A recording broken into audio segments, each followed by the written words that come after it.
All right, take two and call me in the morning. I just went through a 5-minute repertoire, and doggone phone went down on me.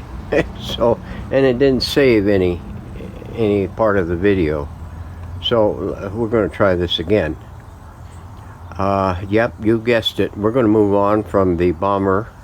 It went out of here 2 days ago, back to its owner in Texas. That is the first and only radio that I have encountered in the last 7 years, 6.5 years, that I've been refurbishing these radios, that has totally kicked my bohunkus. It did me good, and it got me seriously depressed. So we're going to try to get back our positive mental attitude and our smiley face, if you will, and move on. We're going to take a break from everything else, and we're going to move on to this 1941 Silvertone model 7039. It is a 9-tube, 3-band, what a spread band radio. It has 6 push button presets and a low and a high boost for the tone controls. The way you're looking at it is the way I got it. The knobs are, this knob is not an original to this radio. They're a little bit smaller and a little bit more rounded than these are. The tone operation knob and the band operation knob are from this radio, but I have some knobs that will go on this radio that I think I've already taken care of as far as polishing and getting them ready to go. We do have some damage here on this right side top portion where it's been banged around and lost some of its hardwood. This here I think was originally a full finish. I'm not mistaken. This is a veneer, hardwood, veneer, hardwood, veneer. All this around here is hardwood. That's hardwood, and this is hardwood.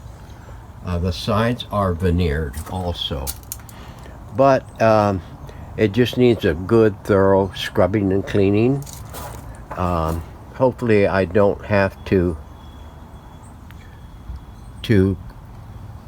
apply a stripper to it, because well, I may just do that because it's looking like it's pretty thick, so I may have to take some of that down and then go to sanding it afterwards. But other than that, the rest of the cabinet is pretty well intact. We're going to get rid of this speaker grill cloth and get some brand new stuff on here, which reminds me I need to order some more onyx fabric from I think it's onyx. I believe it's from Richmond Designs, but don't quote me on that. I'll stick it in the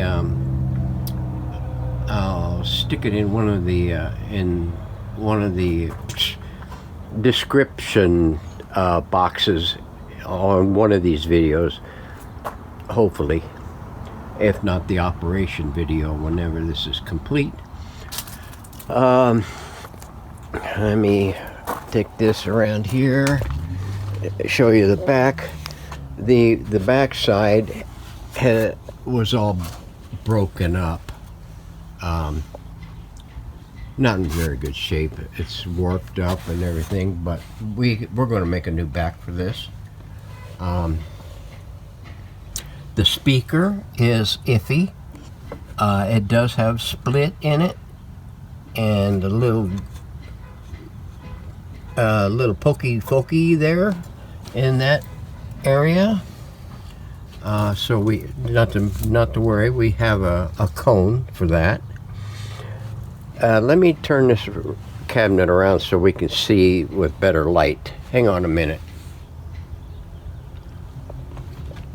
Oops. Okay, let's see.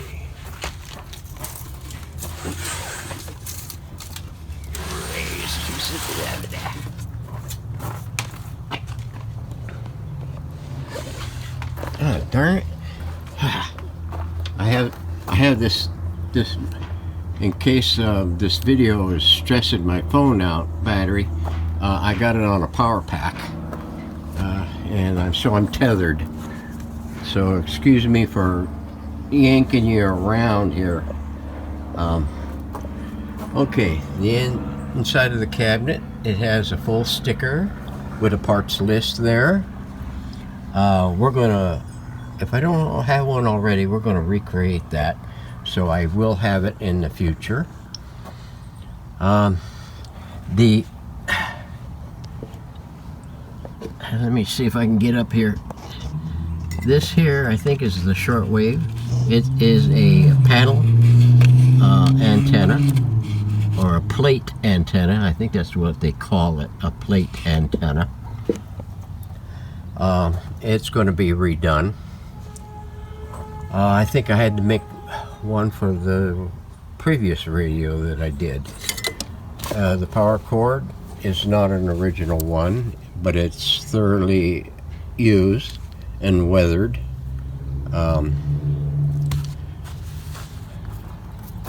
The speaker wire is still good and intact.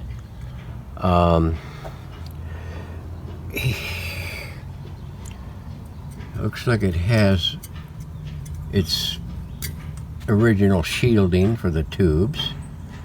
A power transformer with a 5Y3 rectifier. Now, I did a 7039 about 2 years ago, I believe, and that mechanism right there, I had to redo on the last one. It looks like I'm going to have to do it again on this one, and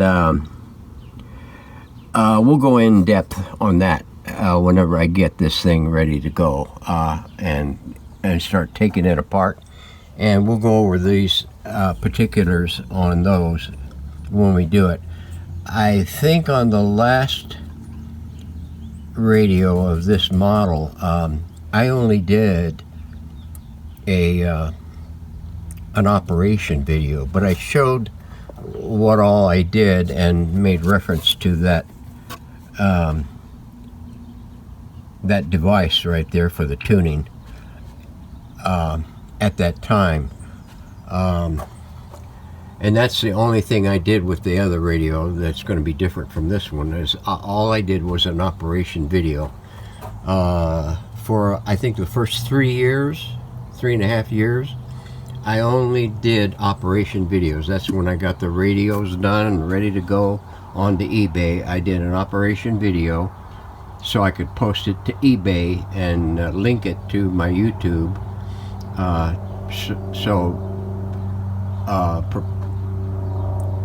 Possible interested parties could at least click on the link and go and see what I did with the radio and see it actually operating in action. Now I've decided to go ahead and segment all the processes that I go through and post them intermittently during my fight to get it done. So we're going to do that with this radio in depth. For the most part, the chassis is just dusty and dirty and wore out. So let me try to get this thing out of the cabinet and separate it so we can see more of what we're up against. So hang on. Okay, we got her all taken apart there. Got the bezel off of it. Got the speaker out of it. Got the chassis out of it. There goes the Red Baron doing his scraping run. Okay, what I was going to indicate to you now that it's out in the open, you see that little roller thing there? It's a combination of rubber and some sort of abrasive that rubs on this serrated saw blade, if you will, and tunes the radio. And what this thing has to do is it has to be partially disengaged from this wheel here, so that you could use the push button. So when you activate the push button and it goes in, it pushes against a lever on the back here. That pushes this gizzy thing slightly out of the way, so that it's free from this thing, so that this thing can spin. Very Flintstone.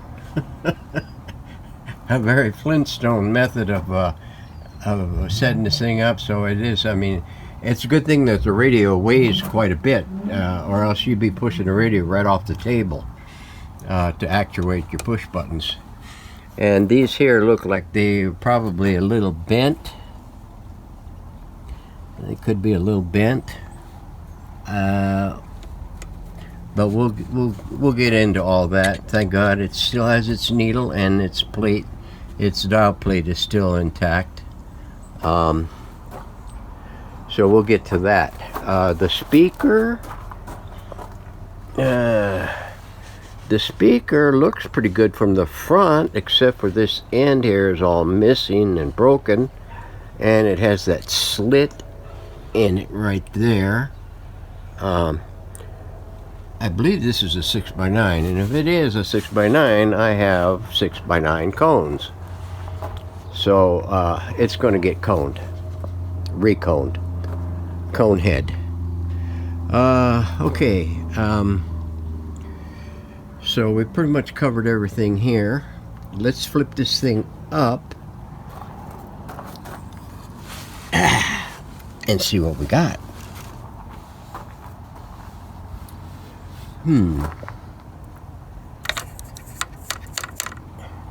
I didn't notice if it was a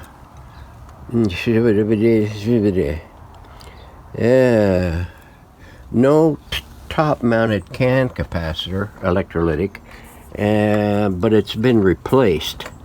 Whatever the original was in here.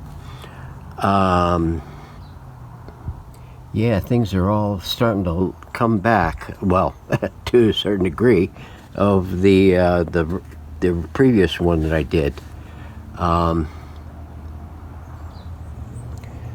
But all the other caps are originals.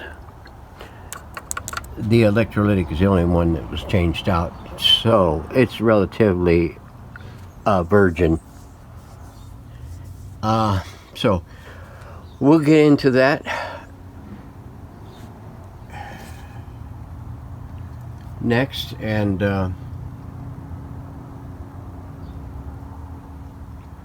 get her going, and we'll keep you guys up to date, hopefully. So see you on the next segment. Thanks for watching, and thank you for subscribing, liking, and whatever you're doing, and your comments. I appreciate all that. It helps the channel out real well. I'm almost to 500 subscribers, and I really appreciate it, folks. So see you on the next one. Have a good one.